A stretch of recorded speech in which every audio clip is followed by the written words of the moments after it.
Hey guys, Kneader here. Today we will be playing some more Crimson Gray. Here we go. Let me just, here we go. Okay. So what are we looking for here?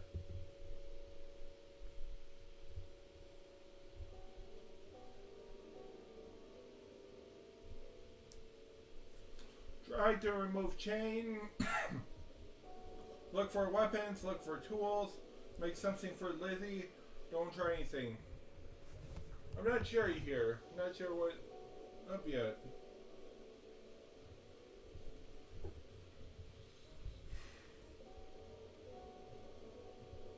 So is my audio okay right now?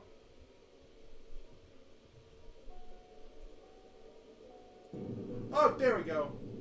Hey guys, Kneader here. Today we will be playing some Crimson Gray.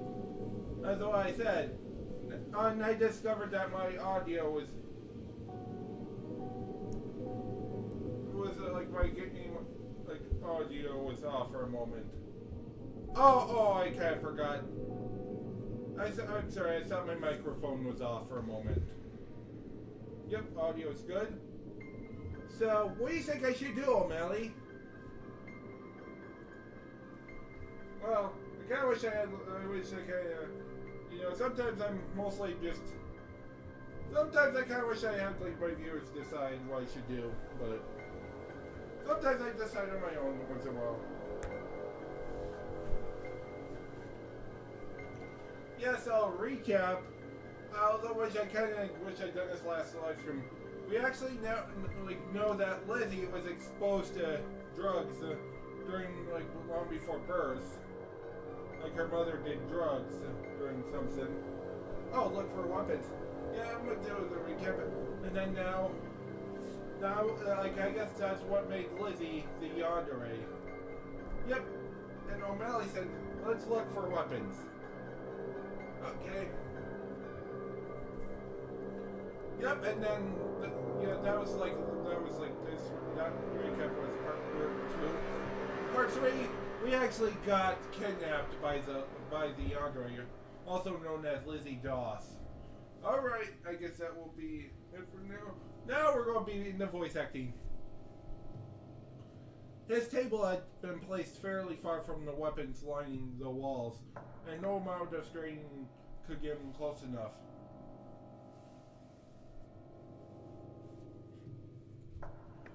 But after a few unsuccessful tries, John realized that he might be able to push the table even if he couldn't lift it. It's a little more difficult than he expected. By bracing himself on the floor and throwing his whole body into it, he could nudge the table a little at a time. After a while, that got him close enough to reach the weapons. He didn't dare take any of the ones placed carefully on the walls, but there were a number of rusty knives lying unused.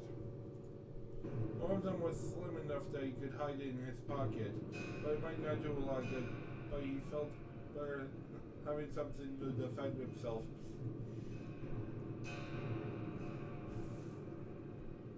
A moment later, he was overwhelmed with a sense of dread that Lizzie would return and see the table move. He set to work pushing it back into place. Though it was even harder to push it the other way, he managed to return it to exactly its former position. John slumped down into his chair and let his heart calm down. An uncomfortably short amount of time later, he heard Lizzie return on the floor above. He sat calmly and tried to pretend that he didn't have a knife in his pocket. Though John spent all Saturday tense, Lizzie showed no signs of intending to hurt him. That night she brought a mattress and bedding down to the basement and set it up close enough that he could lie down on it. When he woke up on Sunday, he felt strangely normal, still tense. The situation was far from ordinary, but in a strange way that he had learned to deal with it.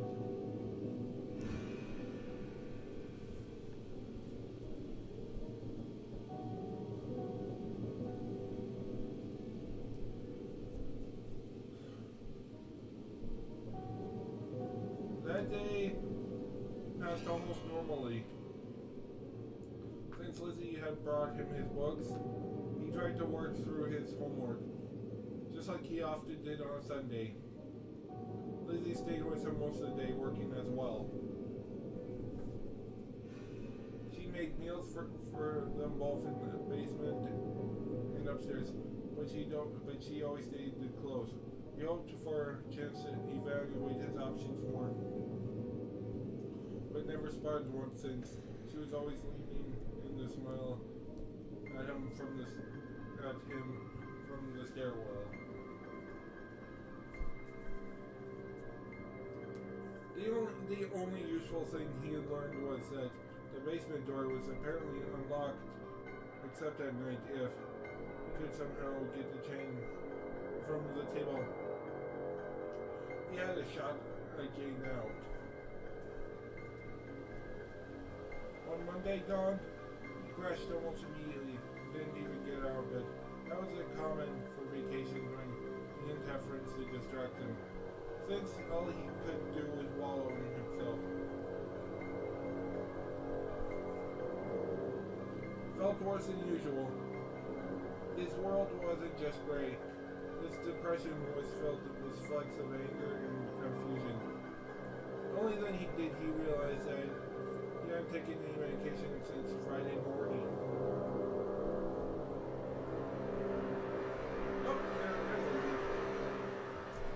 When Lizzie entered that morning, she immediately saw how badly he was doing and rushed to the mattress. At first, fussing with his sheets before realizing the problem went deeper than that. John! What's wrong? Other than you keeping me here? No, I'm sorry, no! If I let you go, you'll just hate me! You'll ruin everything! Then at least bring me my Paxatine. It's in the shelf above the sink to the... No!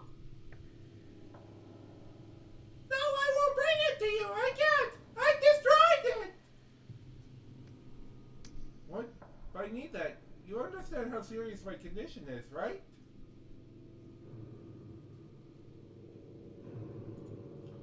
I know! I really do! But you should take their drugs, not theirs! But... You were taking something before Paxatine, right? Tell me what it was. I'll go get some for you. I want you to get better, John. But I won't let you take anything from Cointech.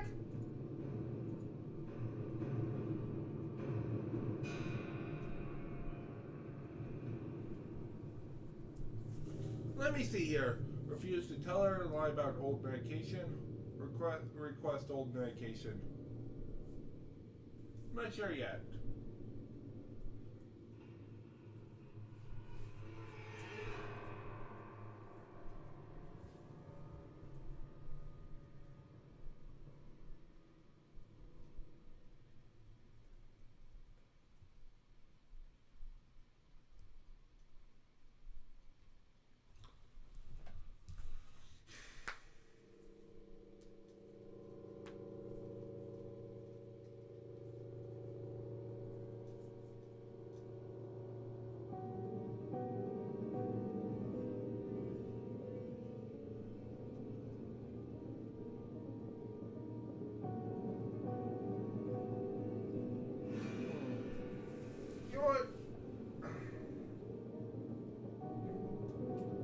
I think I'm either...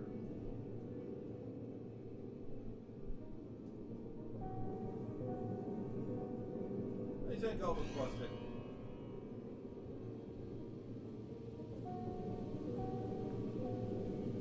Thinking back, John tried to remember the medication that he seemed to do some good.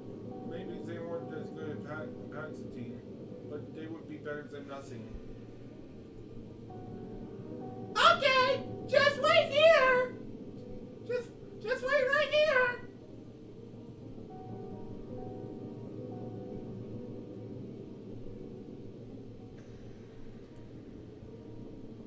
Apparently just remembering all the chemical names he listed, Lizzie hopped up the stairs and practically slammed the door in her hurry on the way out. Abruptly alone, John realized he had another chance to act.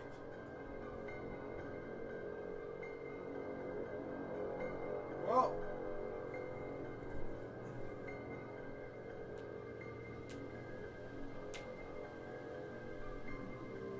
let me just take a look at how long I've been on so far. Oh, 16 minutes. Well, count plus counting the initial, wait time. Yeah. So what do you think I should do? Try to remove chain, look for tools.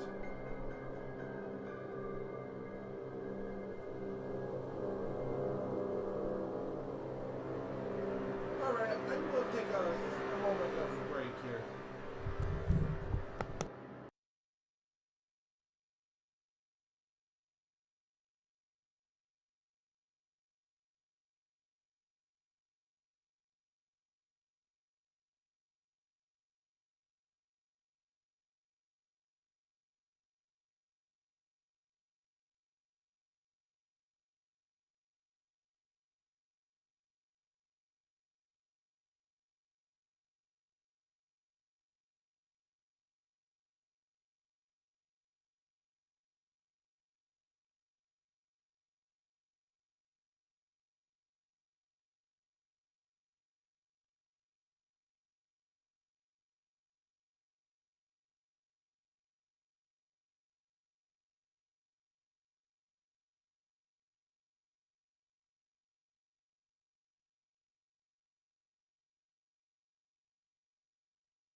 Okay, now I'm back. Now let's play some. Now we're back with Crimson Gray here. So I'm still deciding here. Try to remove chain, look for tools, make something for Lizzie, don't try saying.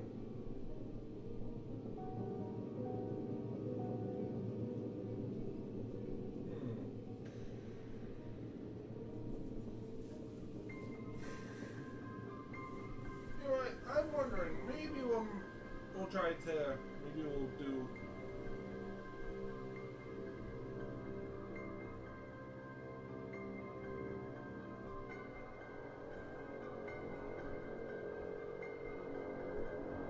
tools?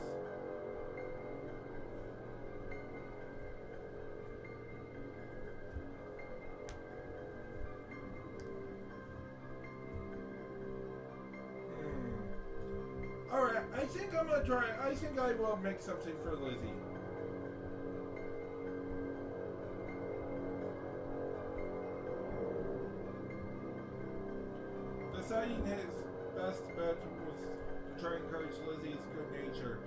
set to working with the kitchen supplies she left nearby him. His options without herself were limited, but he did his best to make her something that looked like real life and could have been important to her. He was not a chef, but he thought she would like anything he made with his own hands. Strangely, the act of making something for her helped him forget about the fact that he was chained in her basement. The situation may be messed up, perhaps there was a core of something salvageable.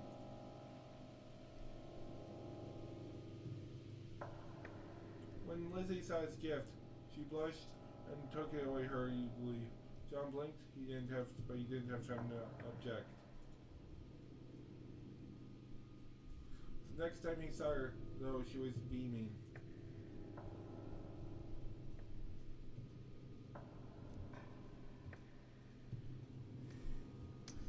Eventually, Lizzie returned, bearing a large white sack. She triumphantly emptied it out on the table, dumping the entire pile of pills in front of him.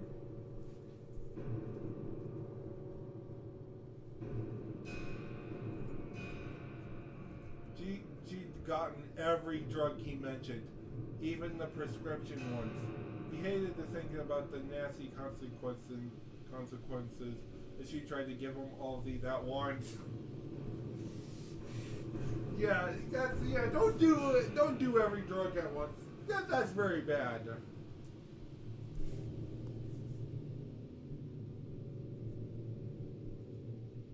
But instead, Lizzie just brought him a glass of water.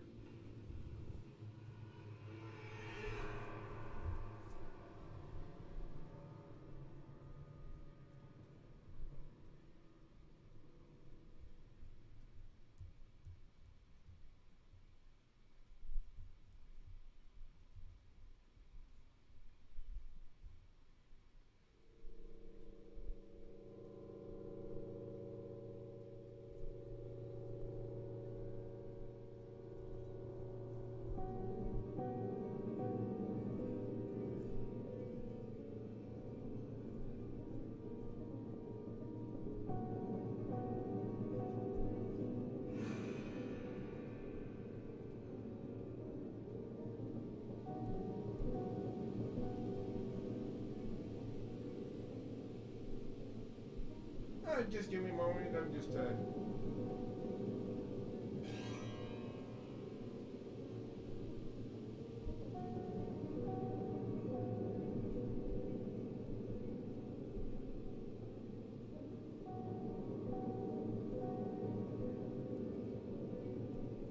Oh yeah, I already checked the Discord.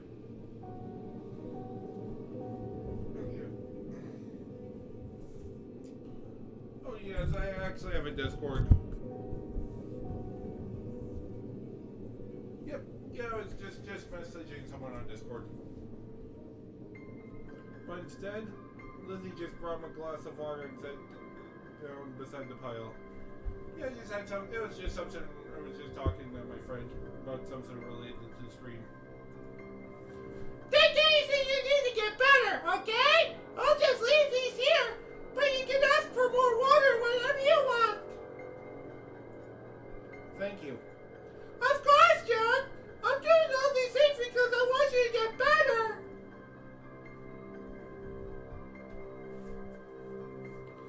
He felt like telling her that being held against his will won't help. But her expression looked so sincere that he couldn't bring himself to say it. Oh, wait, you can barely hear me? Hold on, let me just adjust my volume here. There, is that better now? Can you hear me better, Stacey?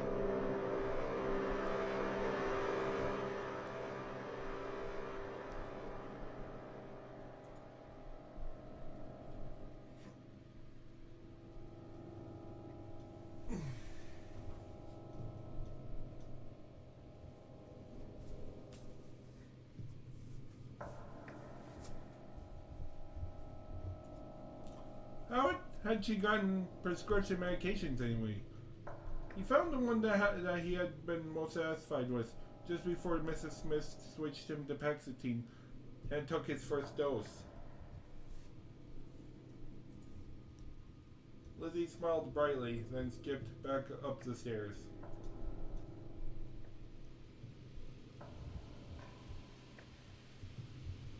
Yes and no, it's a bit louder, but still hard to hear. Do you want me to crank my microphone sensitivity all the way high, or what's the deal here?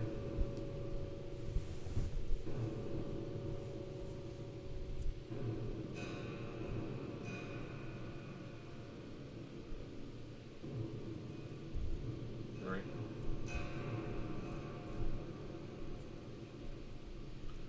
After lunch on Tuesday, Lizzie started carrying the electronics down the stairs. He blinked in confusion until she brought the TV down the TV and started hooking everything together. Or at least attempting to. After a moment, she sighed and looked at him sheepishly. Do you know how this works? I can try and get it figured out. He got up and did his best to help. She had a pretty nice VCR, leading him to wonder why she had it and didn't know how to put it together. It wasn't like someone else would have bought it for her. Let me just say, is that a lot better now, or?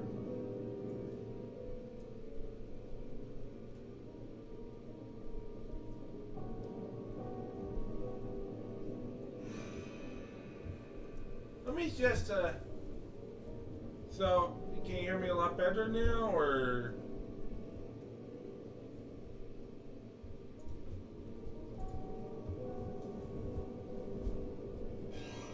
Oh, sure.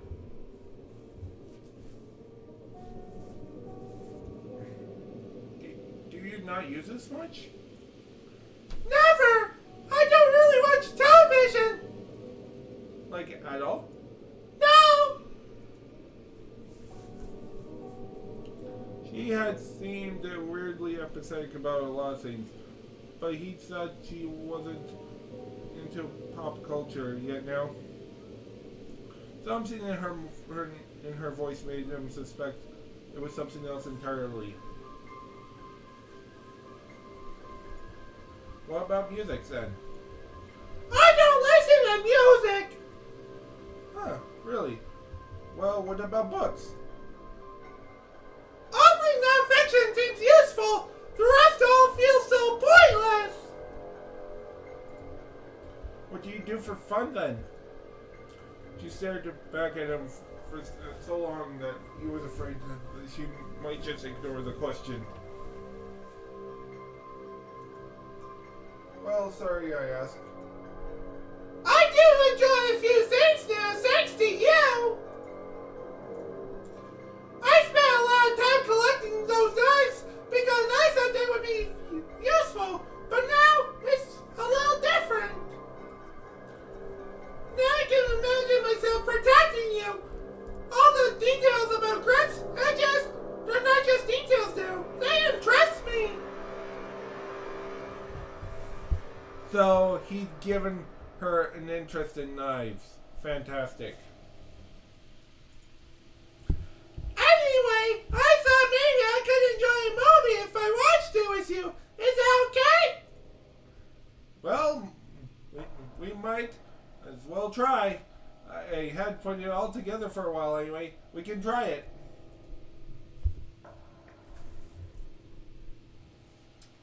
Lizzie brought a chair and sat beside him as they watched the tape. He was grateful that at least she watched the movie instead of him.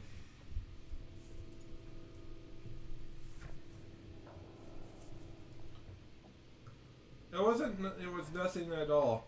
Like how watching a film with a girl was supposed to be. According to his friends, Lizzie didn't seem remotely nervous during the scary parts, and to his surprise, didn't seem to care about the romantic parts. Then again, He didn't think that he would really want her to react that way. It definitely wouldn't be like who she was. It wouldn't feel like who she was. To his surprise, John found himself enjoying it too. Maybe his old meds were doing their job better than he thought. When it finally ended, Lizzie gave him a small smile, and he thought represented authentic satisfaction. Then she immediately turned to him. We should watch something together again, but I think I'd rather make our own movie. His mind immediately flashed to making special 18 plus content together, and he had to force the thought away. Yeah, I'm not going to say certain words. I'm just going to replace them with some other words. For example, because I'm not going to say certain words. Like when I said when I said I replaced it with 18 plus stuff.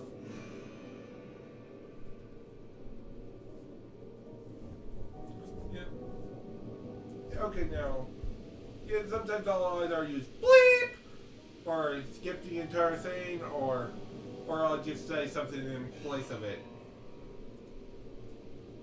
What kind of movie?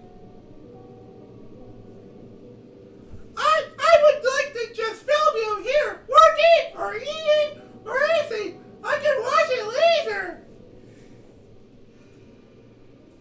Really? Wouldn't that be boring? No! Watching you could never be boring! Oh, this is such a good idea! I'll go buy one of those video recorders and... Not to cut you off, but wouldn't that be incriminating evidence? Huh? Fuck. What was he saying? Well, too late to go back now. I mean, it's not legal to hold someone like this, and your basement looks kind of suspicious. You wouldn't want someone to find it later. Oh, you care!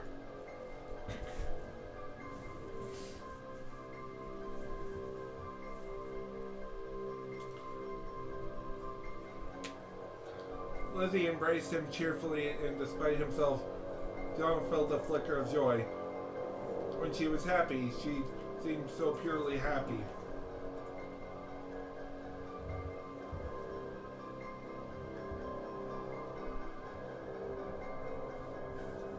You're right, of course! And I'm so glad you're thinking about keeping me safe! And even if I want to be the other way around, John is so kind! But maybe later, we can make our own movies, okay? Okay? Yeah, maybe. Why the hell had he just done that? Having a tape of her behavior would have been the perfect way to get the police to take him seriously if he managed to escape.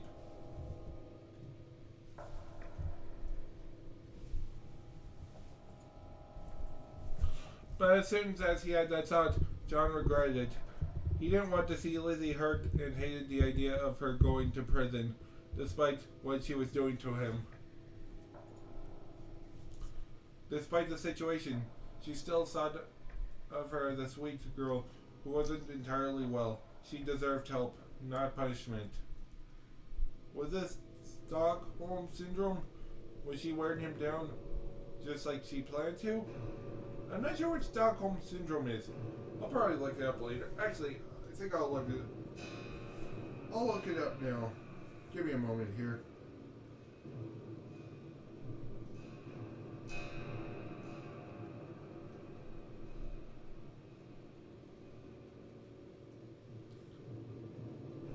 Oh, it's actually the same thing as what's happening here. Feelings of trust or affection felt in many cases of kidnapping or hostage taking by a victim towards a captor. Okay, this is exactly the thing we're in.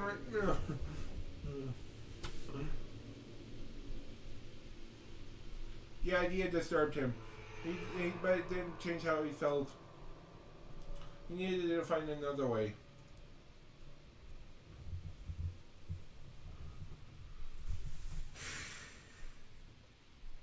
On Wednesday, Lizzie wanted to watch another movie, but John suggested that might be too many. Instead, they passed the day quietly, working and chatting and ignoring the fact that he was chained to the table. He was feeling better than he thought he could without Paxatine, so his mind shifted to what he could do to improve his situation. Chatting with Lizzie was pleasant, but it won't resolve their problem. But what could he say? Try to leverage the last few friendly days into her letting him go. Just try to make her relax more or convince her that he won't leave her. He won't leave her. So Lizzie.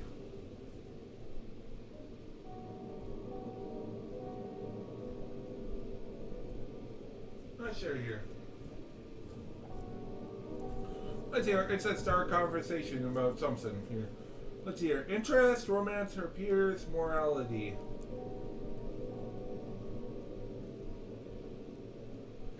I think we'll go with morality.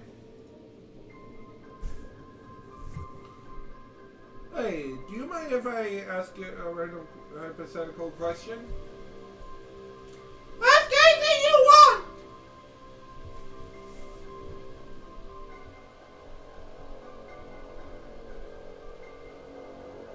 Say a train is running down a track and it will kill 5 people. If you could pull a lever to switch the train to another track where it will hit only one person, do you pull it? Who are the people on the tracks? Huh? That's not supposed to matter. It's just hypothetical. Random people. No one you know. I don't pull the lever! I would leave! Well, looks like she barely has any morality. He had a feeling that he knew what she was going to say, but say I'm on the first track and the train is heading toward me. If the lever would make the train have 5 other people instead, would you pull it? Yes! What if there were 10 people? The number doesn't matter to me, John. I would kill 100 people, 1,000! And then I would go find the person who put you in the track and kill her. Then the train conductor and everyone in the train who needs help. If my only choice was to switch the train to come hit me, I would do it. I would do anything. Lizzie, I don't want you to kill yourself for me. Oh, you're so sweet! But no, you have to survive! I want us both to be together forever! But if I can give my life to save yours, it would be worth it!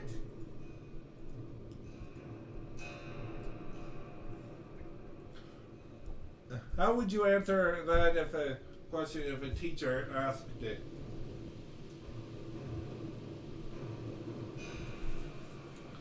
One already did! Last year! I pretended to be flustered and said I couldn't pull the switch! So, do you understand? So you do understand how most people view this?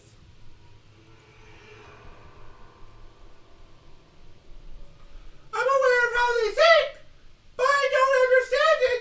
What they think doesn't really matter to me! But I say the wrong things, people will interfere with my life. So I've had to learn to say the right things. I did that with you too, John. At first, because I was afraid you wouldn't love the real me. But you will eventually, I'm sure of it. Okay, I'm gonna need to take a quick break here. I will be back here. I'll be back in a moment.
Okay, now I'm back. Just get a glass of water. That makes things a little uncomfortable for the rest of the day, but John hoped that if he ever did somehow get strapped to the train tracks, Lizzie was the one nearby.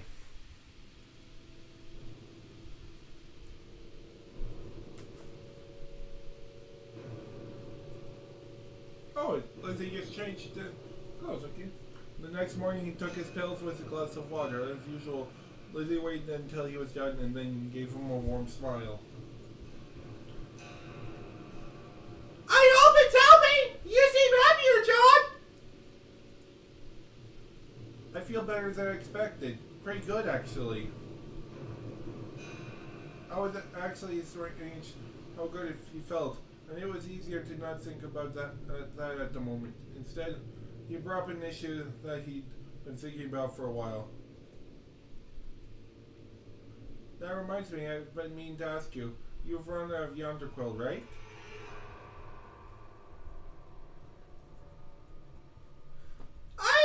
I haven't taken it for days. I destroyed the rest of the day before our date. You destroyed it. Why?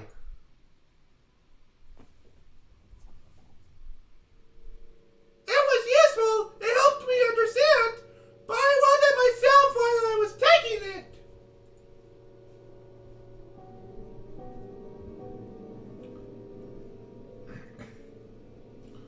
I wish you'd reconsider taking medication. We can't handle everything ourselves. Sometimes we need help.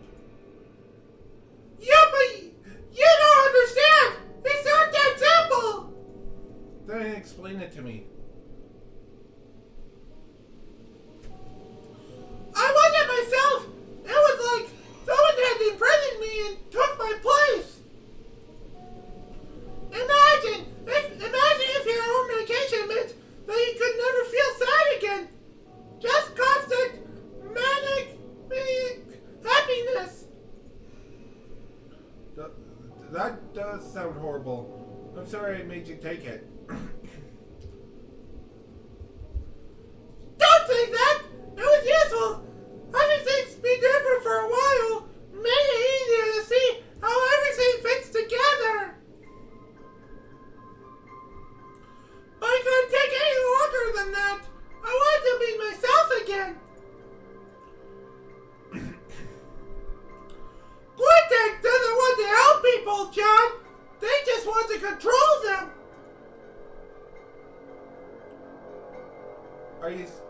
Are you saying that metaphorically, or do you actually know something about them?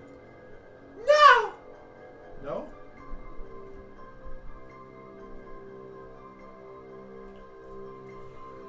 Abby was an addict because of them. I never cared about her. But I saw what Cortex drugs did to her.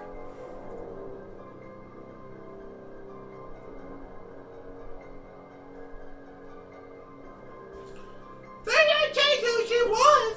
She was always horrible. The drugs just made her identity obvious.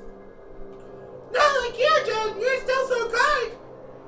Even though you were taking that drug.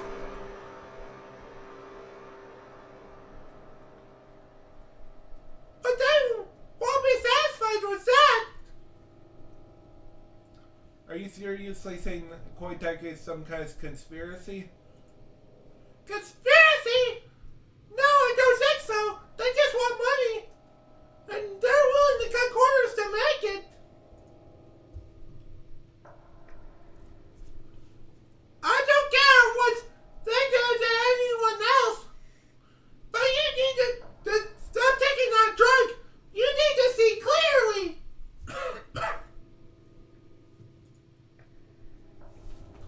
Yeah, but I think my vocal cords are kind of wearing down a bit. But I'm very strong too.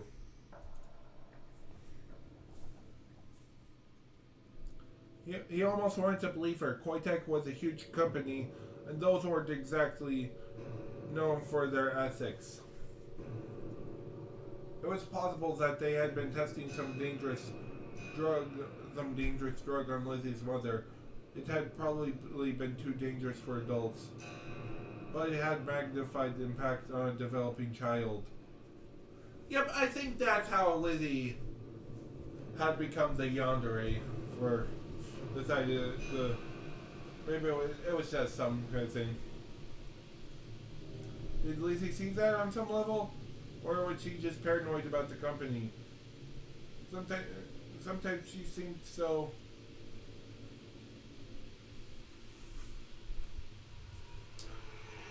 And you should stop saying Mrs. Smith! She's trying to steal away! I'm sure of it! Lizzie, don't be ridiculous. She's 10 years older than me, and the school counselor. I can't trust her! You can't! You shouldn't! Calm down.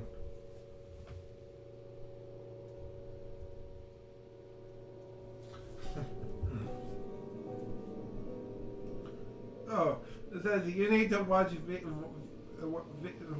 voice lesson videos to learn how to protect your vocal cords. That might be a good idea. Yeah, but I mean, I'm very strong, and I don't live stream that frequently. So it basically takes it takes time. I think that's long enough for my vocal cords to heal.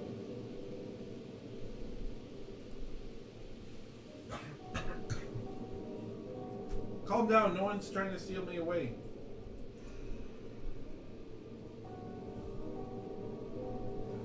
Yeah, I think I will do that, Stacy. I think I'll actually maybe I'll take a look at a few videos.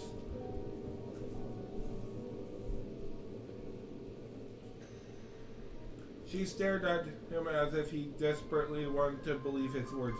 A moment later, she gave an odd little half shrug. I came in to say that I need to run some errands today, so I'll have to leave you alone, okay, John? Yeah, sure.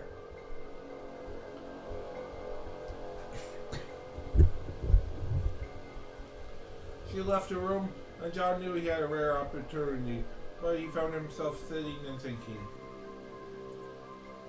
Was it possible that she was right about the Paxatine? He hadn't taken it in several days, and after a few low points, he actually felt much better than usual. The terrible irony of depression medication was that sometimes a drug can make you feel even worse, not better. Maybe the changes he attributed to Paxatine were just changes in his life.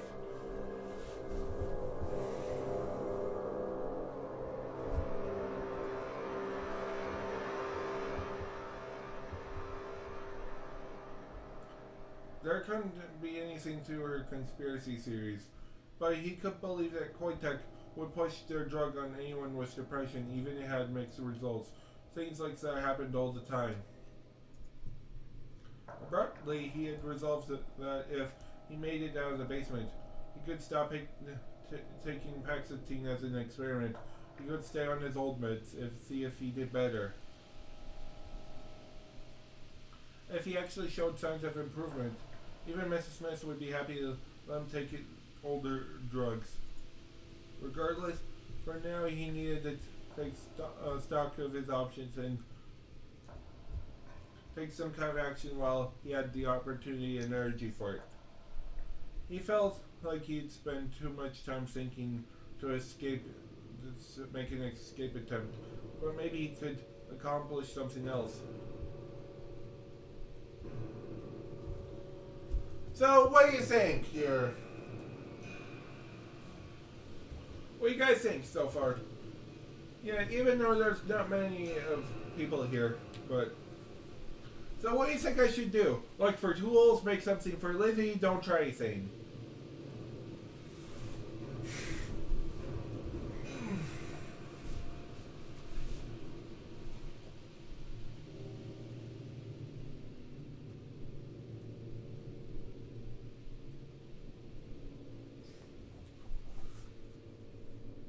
I think I will look for tools.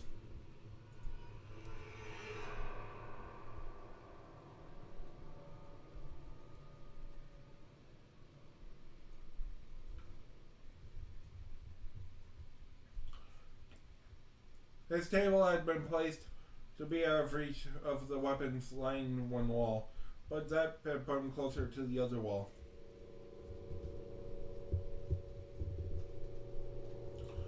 John managed to get around the table and began examining them.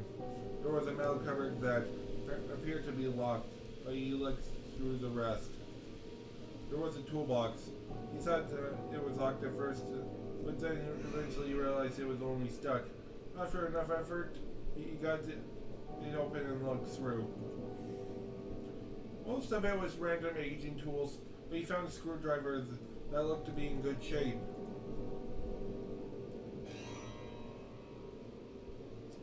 Could he use this to escape? He saw several possibilities, but at that moment he heard Lizzie return. It was too late.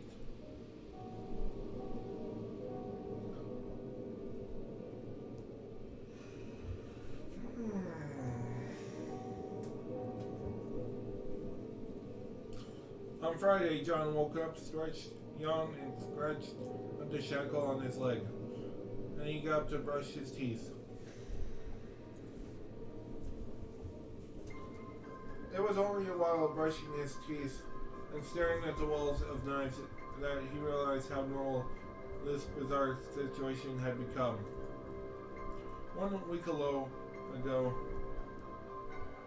Lizzie had been asking him on a date, and they had gone out like normal people. It felt like a lifetime ago.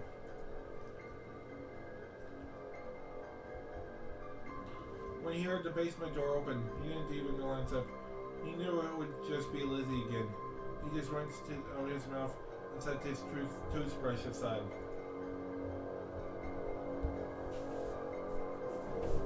Good morning! Can you believe it's been a week already? I was just thinking that, actually. Hasn't it been wonderful? We've been together every single day. Ah, it's a bliss! Ah, it's bliss!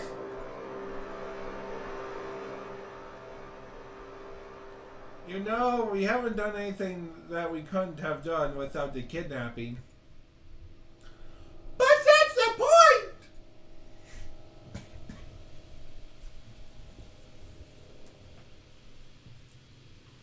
She skipped it and passed him to the wall of knives. Lizzie held her arms behind her back as she examined them eagerly.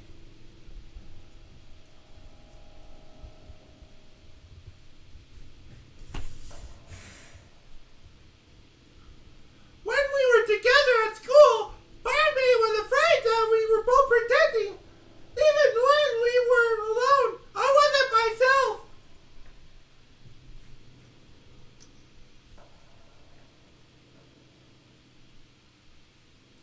Oh no, her face! Oh no, that's a scary face there! Lizzie chose one knife from the wall, caressing its edges slowly before taking it up.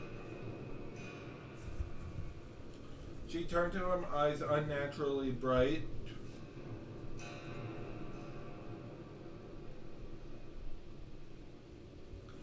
A normal boy couldn't have done all those ordinary things after seeing me, after seeing the truth. You're saying I'm not normal? And I wouldn't want you to be. She came closer, knife swaying back and forth as her gaze remained fixated on him. She was close now, close enough that she could have kissed him or stabbed him.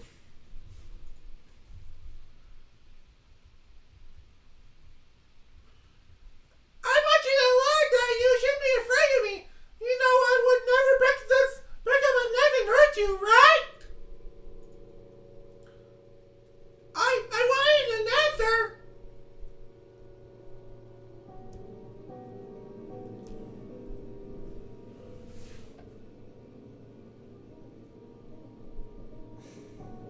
Well, 3 options. Agree, disagree, kiss her. Yeah, I think I'll take another quick break here. I'll be back in a moment.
Oh yeah.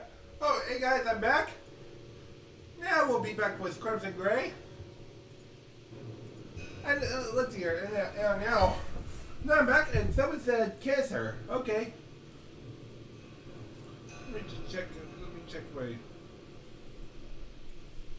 All right.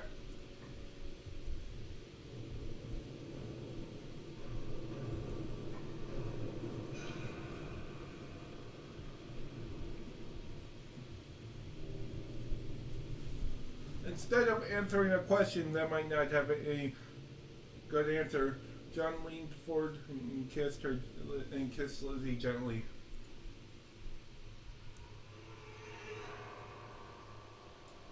She gave a surprised gasp, then leaned into the kiss. She kissed back like she was trying to devour him. Maybe she really was. But before it went on too long, Lizzie pulled back and stared at him shyly. I'm glad you did that, John, but I'm afraid. Afraid of me or of this? Maybe I can't change. Maybe I did everything wrong.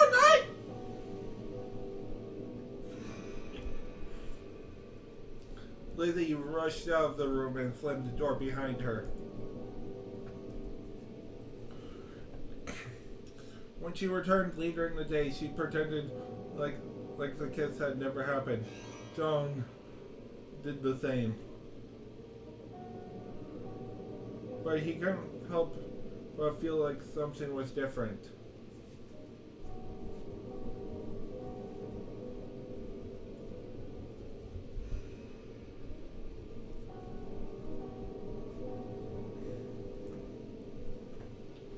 On Saturday, Lizzie announced that she wanted to make a huge meal for both of them on the last day. She asked what he wanted to eat, then headed out for a shopping trip. As soon as he was sure she was actually gone, John had got up and took a deep breath. He didn't have much time before the vacation was over, but what did he want to do?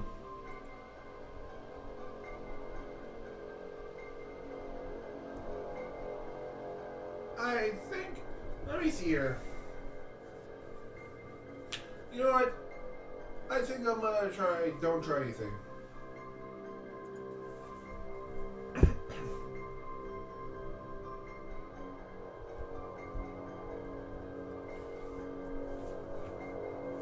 So John considered a lot of options. They all felt futile.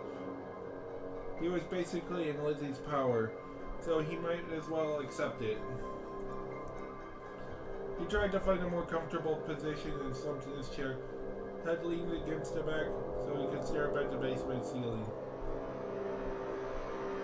All he could hope now was that she would decide to let him go. Maybe there would be something he could do to encourage it, but at the moment he had no energy to think. For now, all he could do was wait. Everything was in its place, including him slumped down in the chair. He could only hope that he had done enough. He waited in silence while Lizzie went about upstairs, putting away what she had bought. Eventually he heard the door open, and she skipped down the stairs with a smile. John, how are you? I'm gonna let you go tomorrow. Really, aren't you worried I'll tell someone?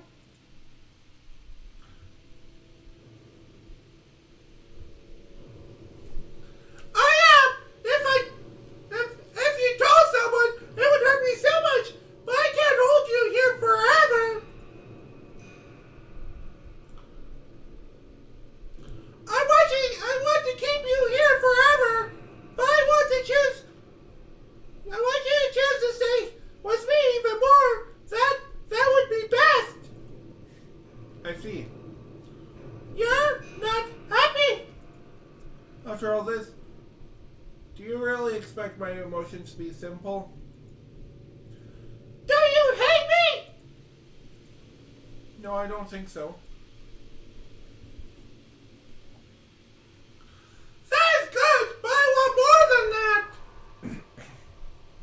I know, but you're going to have to wait. You can't rush a relationship by forcing it. I know. Next time, you can choose when to ask me out, okay? Okay.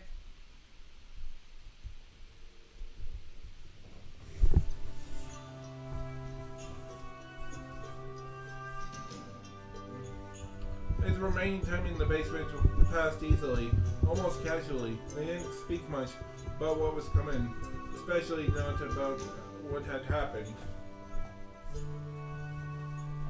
Let me see how long I've been on.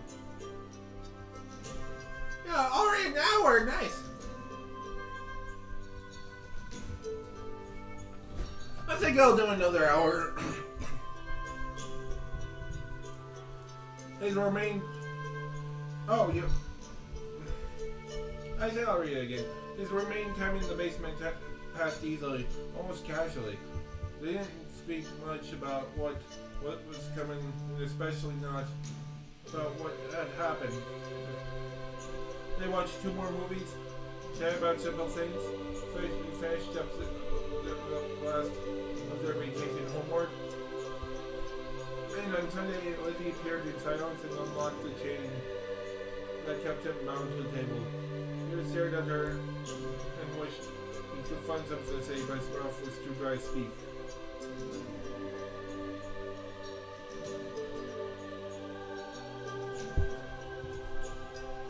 Oh yeah! She opened her hand palm up and pointed it to his pocket. John realized that she had known and winced. He removed the knife slowly handed it to her, and she said nothing. That made things even more awkward, but he couldn't think of anything to say even slightly easier.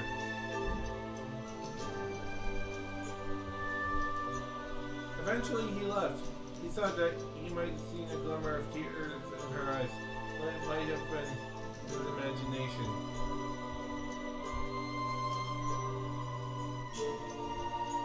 The entire ride back, he tried to think about his experiences, but he couldn't begin to grasp everything that had happened. When John got home, he found the door undamaged. The entire house didn't look so different, as if it hadn't been abandoned for 9 days.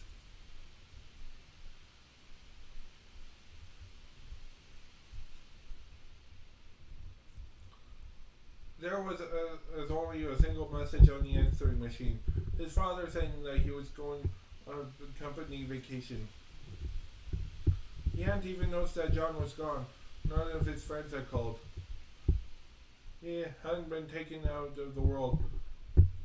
He had been taken out of the world and no one had even noticed.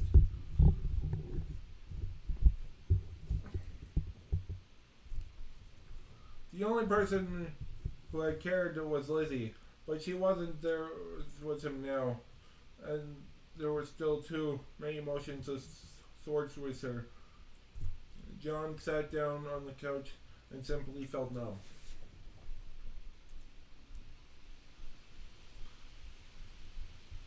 He fell asleep there, and an uncertain amount of time later, he slept and did not dream.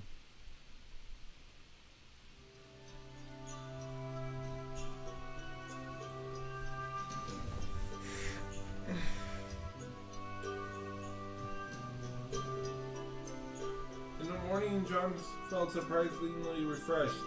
He made sure to take the meds that Lizzie had sent with him, since they seemed to have worked well so far. When he went to school, he would have to ask Mrs. Smith her opinion. Despite the absurdity of it all, they were still going to have to go to school.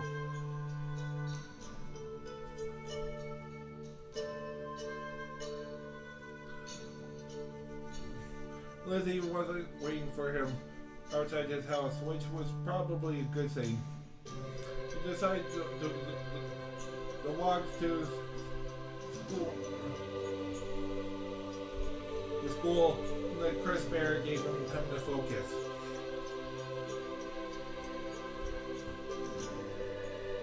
Not that he reached any profound conclusions, but by the time he reached the school, At least he felt reasonably okay. He didn't spot Lizzie at all, but when he opened his locker, she discovered the folded note in the center. Good morning, John! Yeah, I guess I could just... I guess now since the notes are Lizzie, I'll use a high-pitched voice. It said, "Good morning, John, surrounded by hearts."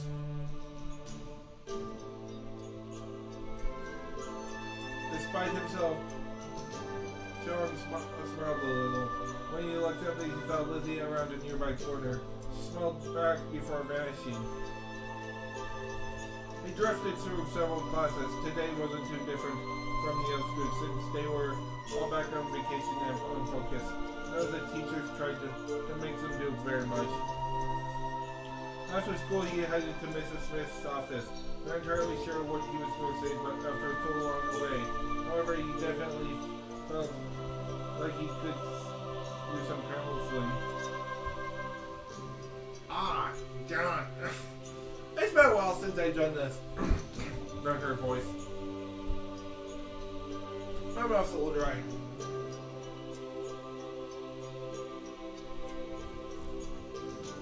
Ah, John, I hope you had a good vacation. It was okay. You? I can't out. I'm working. I'm afraid. I actually tried to call you, but it seems you weren't home. Yeah, I was busy. Sorry.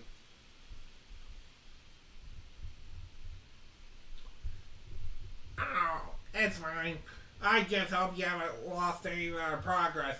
Why don't you lie down and we can get started right away?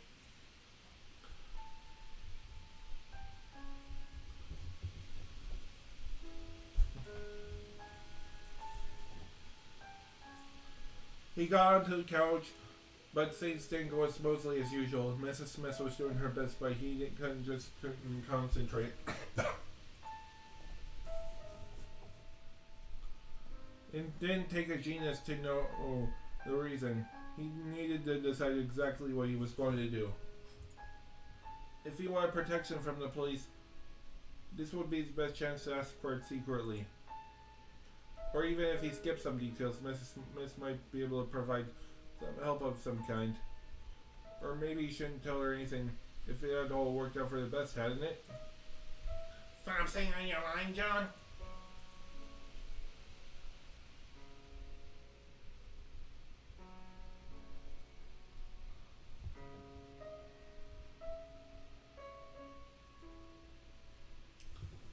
I'm wondering here. Tell the truth, ask for more Paxatine, and you're worried about Lizzie, lie about everything.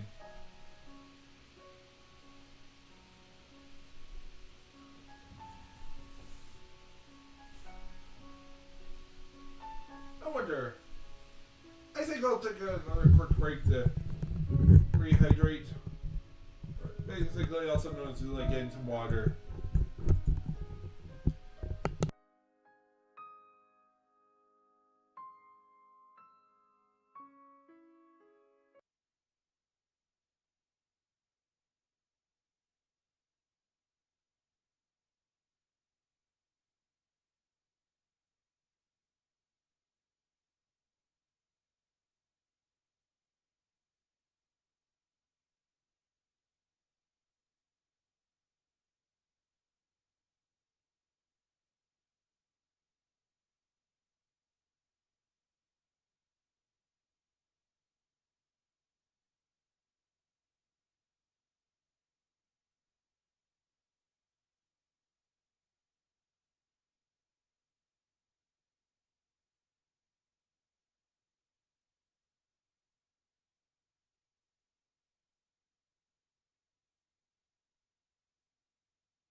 Okay, now I'm back. Okay, now I'm back. Okay, Stacy said worried about Lizzie. Okay. There we go. Hey, you're worried about Lizzie, okay? I'm just worried about Lizzie. She seems a little emotionally unstable. Unstable? How exactly? It's hard to put my finger on. But what you said about earlier got me thinking.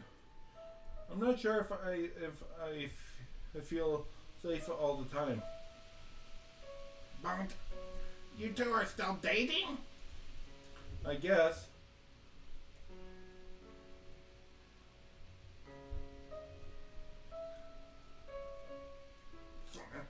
It's probably isn't too serious. If she has a severe condition, she probably won't be able to form normal bonds at all. Mrs. Smith, do you know something I don't? Just thinking out loud. Apparently Mrs. Smith thought he was doing better, but she ended their session early and let him go home. On the way out, he spotted Lizzie watching him from shadows. He smiled at her, and she smiled back, but that was all. And for now, that was enough. John started walking.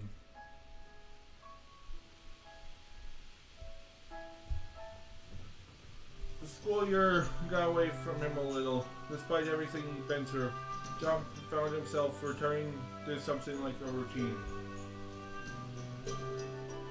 He spent some time with Lizzie, but they didn't do anything too intense. Just shorter fun dates. Nothing too romantic. The sky still looked very gray to him, but he felt lighter than he had in a long time. On the occasion, he still headed to the library and tried to look up about Koitex, see if he could find out more about Lizzie's condition.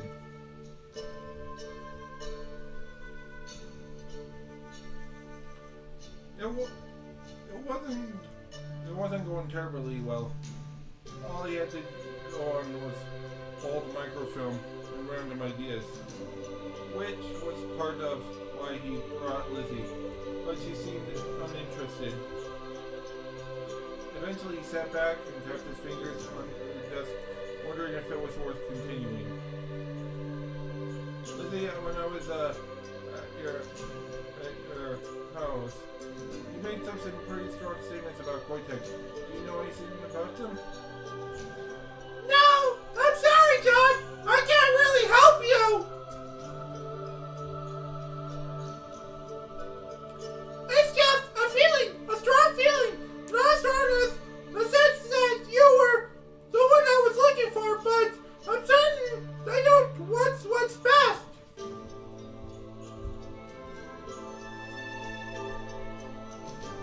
Sure, but does a corporation?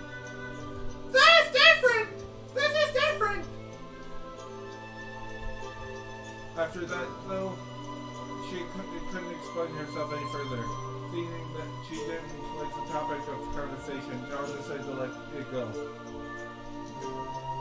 It's not like we can learn anything meaningful from them. I mean, we're just a couple of kids. It's not like their secrets will be printed in the local paper.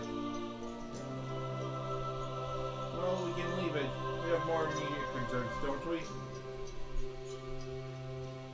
Yes, actually, I had something I've been wanting to ask you. The county fair is coming up next month. Can we go together? Well, I've always thought it was a kind of a cheap event, but maybe it wouldn't be so bad with you. Yay! I'll look forward to it!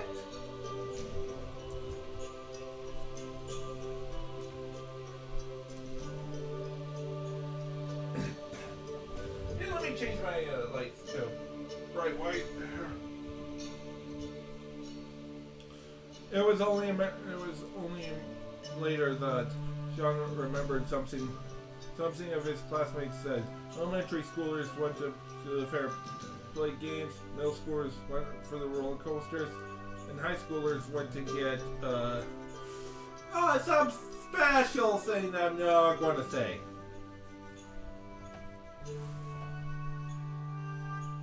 Yeah, I guess I'll say it once they get laid. Well, I think it's actually because I happen to know what that word is. Sometimes it can mean many things.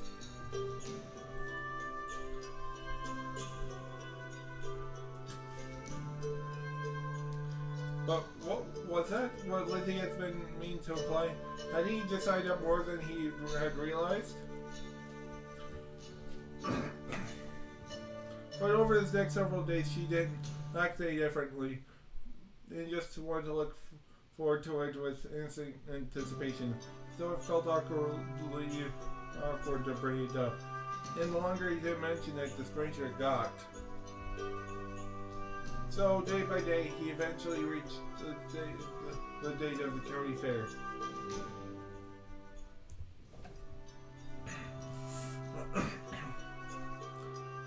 Lizzie met him at the edge of the fair, shifting from foot to foot eagerly. Her face lit up when she saw him, and she immediately hurried to meet him. Oh, you're finally here! This is gonna be so much fun!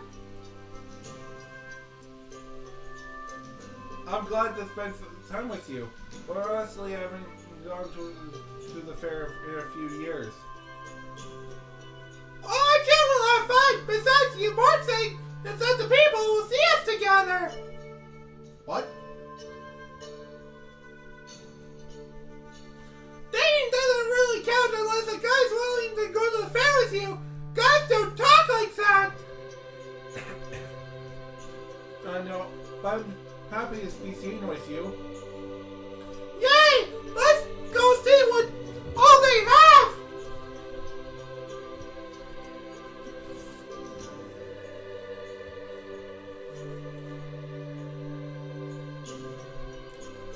For a while, they just wandered, checking out all the attractions. Since the fair was still getting started up, it was easy to grab some food and cotton candy, which Lizzie happily fed him pieces while they walked. Thinking of what they were together, what being there together meant for her, generally she kept keeping in mind. After everything that they've been through, boyfriend and girlfriend felt like cheap words.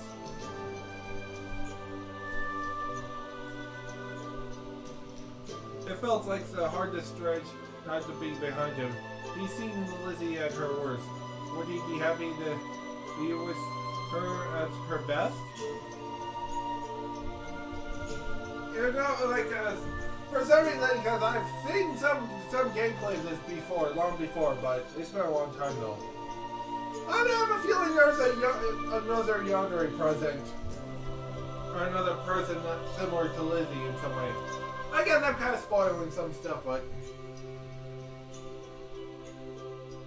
Oh? Is that a nice sort of booth? Oh? But we don't have to visit! Come on, let's go this way!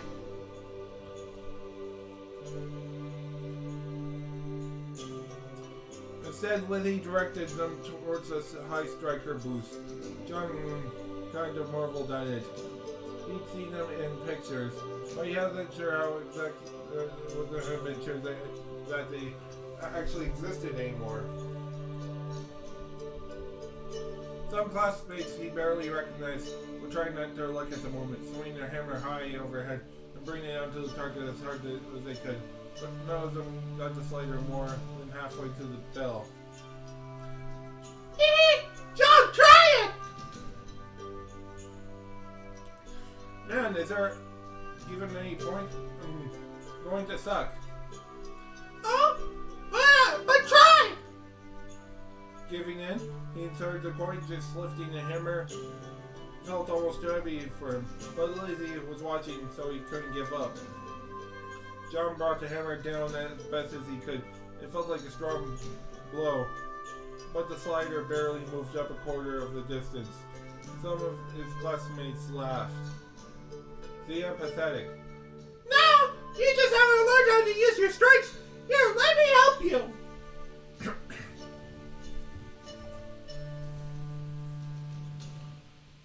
She slid up behind him, wrapping her arms around his and changing his grip on the hammer.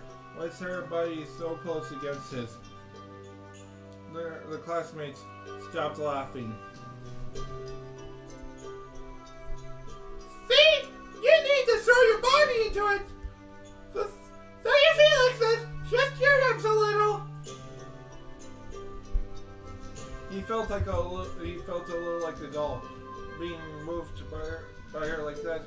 But the pose she put him in did feel better. More of his body would be behind the swing now. Good. Now try again. She backed away, and John took a deep breath. If he sucked again, he was going to feel absolutely worthless. But no, he couldn't let himself think that. Instead, he brought the hammer down as hard as he could. To his surprise, he actually made it most of the way up, but he didn't ring the bell. But it was better than he'd seen anyone else do. See? Good job! It seemed absolutely. She seemed absolutely elated. But even with his mildly improved performance, despite himself, John found that his mood was improved. They walked away together, ignoring the watchers entirely. I'm surprised you know so much about this kind of thing. Oh, hammers are interesting. They're just very, very messy. Let me guess. I think Lizzie had tortured people before. I wouldn't be surprised if she tortured someone to be with John. I should have known better than to ask.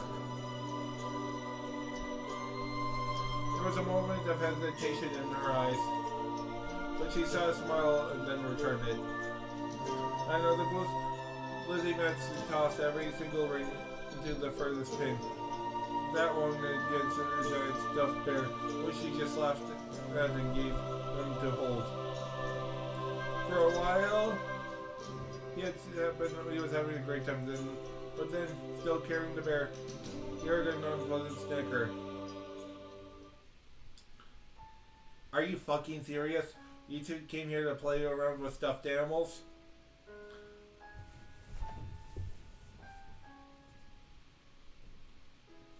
One of his classmates was there with his girlfriend, pawing at her chest while she giggled and swatted at his hands.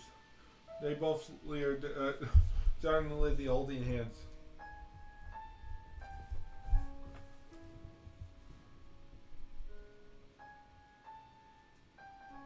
Oh, please use my real name. Oh, hi, welcome.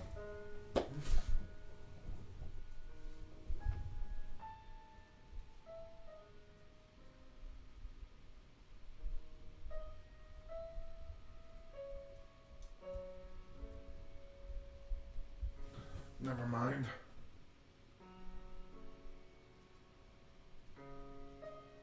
Give me a moment.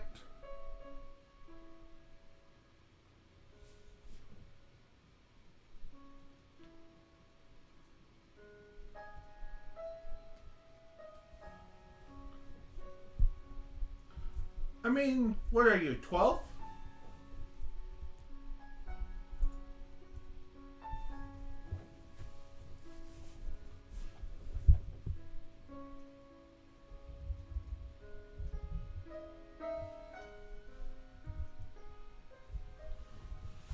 Once the taunt may have bothered him.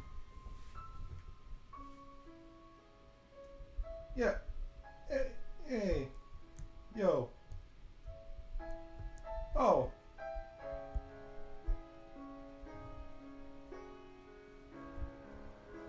Oh. Oh, it's Yo. Yeah, but now he didn't care. He didn't even have any desire to prove that his friend was wrong. When he thought everything that he had been through with Lizzie and felt her squeeze his hand, He just didn't care. Come on, let's stitch these losers. His classmate's girlfriend led them away from, and John didn't care about that either. When he gave Lizzie a smile, though, she seemed a little irked. I'm not sure how to pronounce that word. You can just ignore them, you know. Yes, but that won't be satisfying. Come on this way.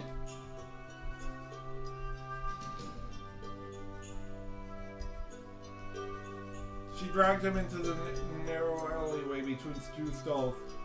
A little ways down, there was a closed-off space between the several of the temporary stalls. Surrounded on three sides, the sound of the fair seemed softer.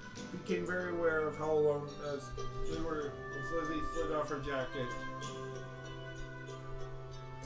You want to do something not childish at all? Yeah, I think I do.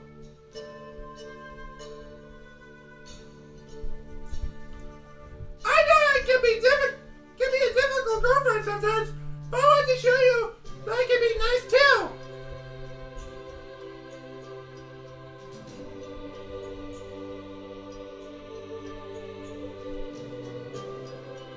He leaned back against the wall, needing a moment to catch his breath. Lizzie seemed to have no trouble fixing her shirt, and then rising to give him a hug. Wow, that felt amazing. Good! I like it too! Maybe we can do more of this sometimes. Yo.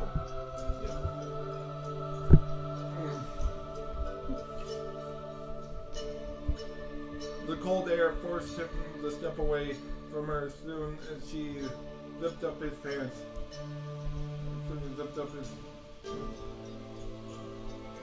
Still, he felt warm, not just in a bleep way. Sometimes I'm not going to say certain words. You know, I guess that will be in a sexual way. Sometimes I might have to make some exceptions once in a while. As soon as they headed back out of the alleyway, John felt like everyone must have noticed, but no one even looked at them. Actually, things outside seemed different. He frowned and glanced at Lizzie, who paused for a moment and then nodded. Is something wrong?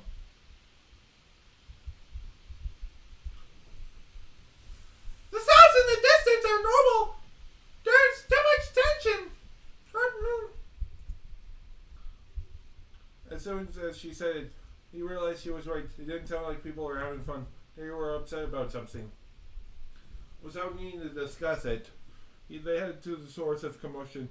Soon they arrived at a densely packed group of people, clustered around a line of police tape.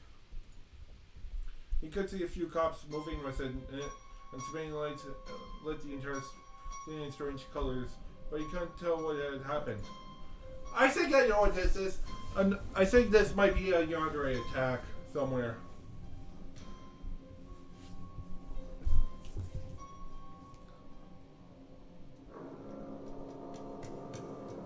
Lizzie shook her head, muttering something to herself, not sure how to help her. John found a familiar face in the crowd and tapped her shoulder.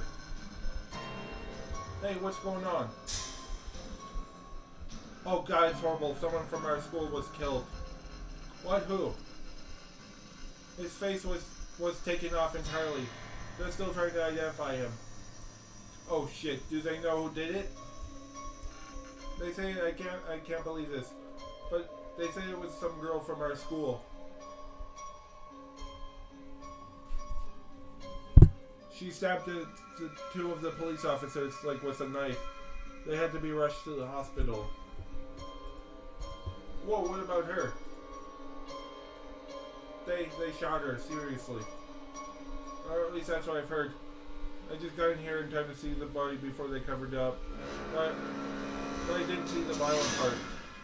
I see. I'm not sure what happened. I can't tell if it was a Yandere attack or if it was some other crazy stuff. He wanted to be back away in any case, but Lizzie was tugging on his arm. John a quick goodbye and let her drag him away from the crowd.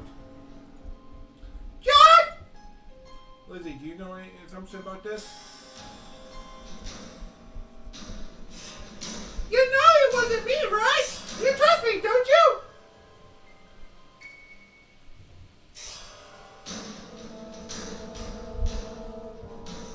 I'm not worried about that. You were with me the entire time. But do you know something? There was another girl, not like me, but similar. In our school, really? Our mother knew Abby.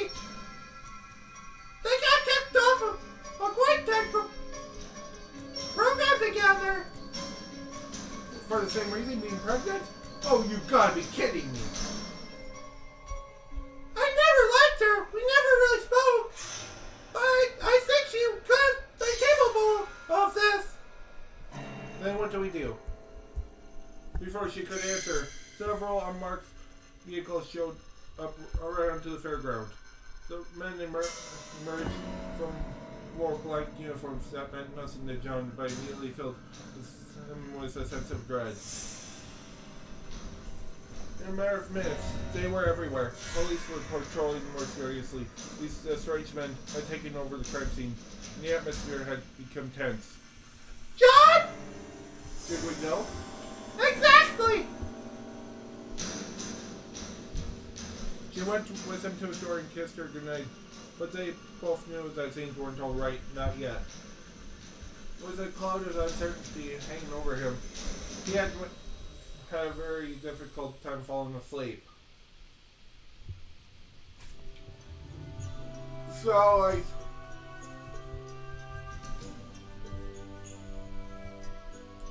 In the morning, for once, John felt brighter than everyone else. School had the flag at half-mast, and the morning of it in the class was cancelled, so they have a special assembly about the incident.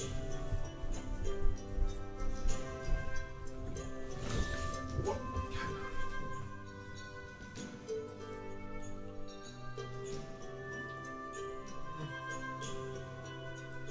It seemed to have shaken everyone else to the core. John felt fine. He'd seen it happen, seen what Lizzie did. He just felt uncomfortably numb. Of course, even at his brightest, he didn't exactly look happy, so no one gave him a second thought. Most students were wrapped up in themselves anyway. After school received a note from Mrs. Smith saying he should come in and talk about how he felt about the whole thing. Not really necessary, but I appreciate her concern. Until he got inside.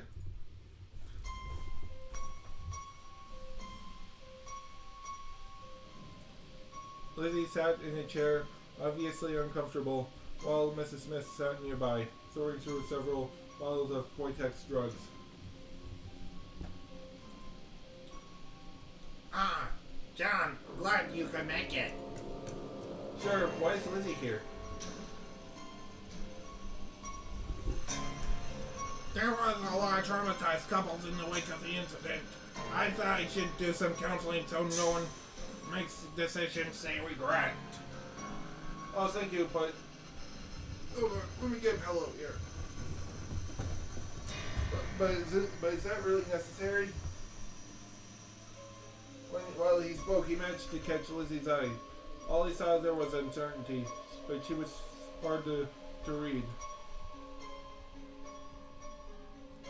Go ahead, John. Sit down. I hope this hasn't been too hard on you. I'm imagining it's hard to believe. The reality will be probably set in increasingly over time. I think it might actually be good to increase your dosage. Why does he need to take more? I think you have to understand Johnny that well. There's nothing wrong with him. He just needs a little help. That's true. So now you speak up lately. Have you ever considered taking more medication yourself? Your behavior could use some normalizing. What is that supposed to mean? I'm talking to her, not you. Lady, would you be willing to take a few medications? Yeah, okay. I wasn't afraid of this.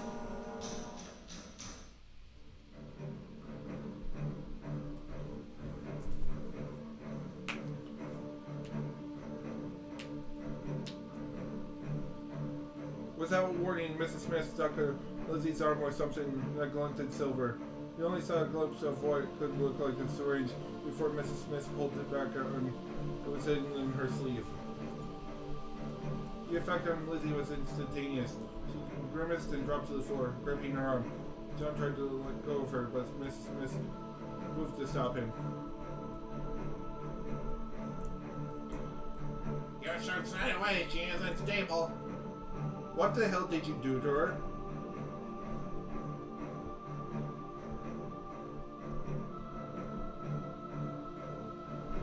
This was nothing but a confirmation of what I suspected, John.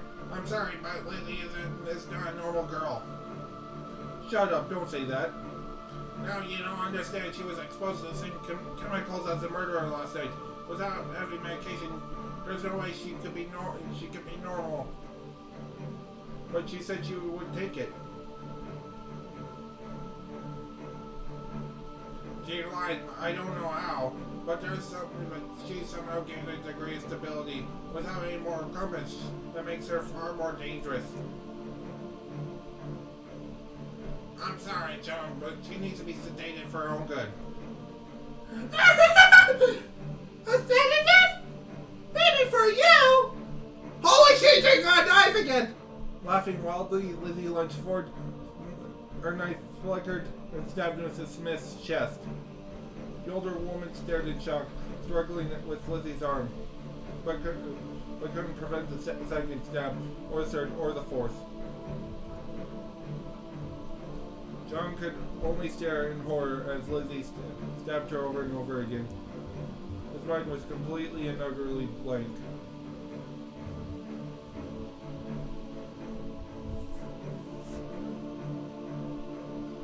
Still stabbing repeatedly, Lizzie looked at him and gave a tearful smile, broken by the occasional laugh. I'm sorry, John! I'm still strong! It's in my mind! Lizzie, what's going on? The drug she gave me, I won't be able to hold back if I stay! Oh, aren't you? I can't live with myself if that happened! I'm sorry, John! I have to go away! Away, but...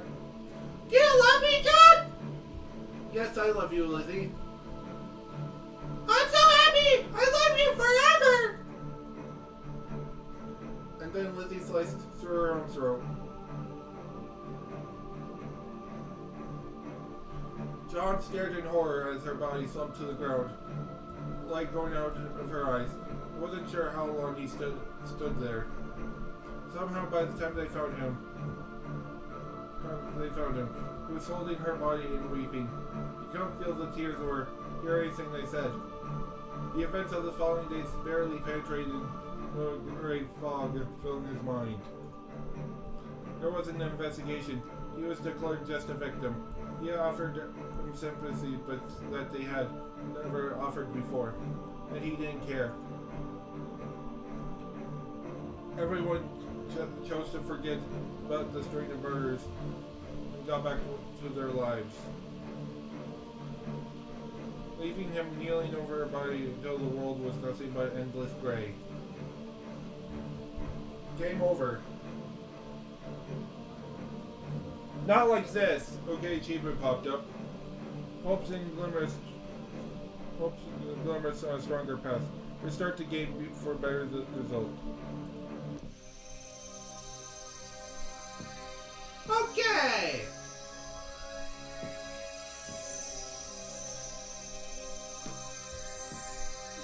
I think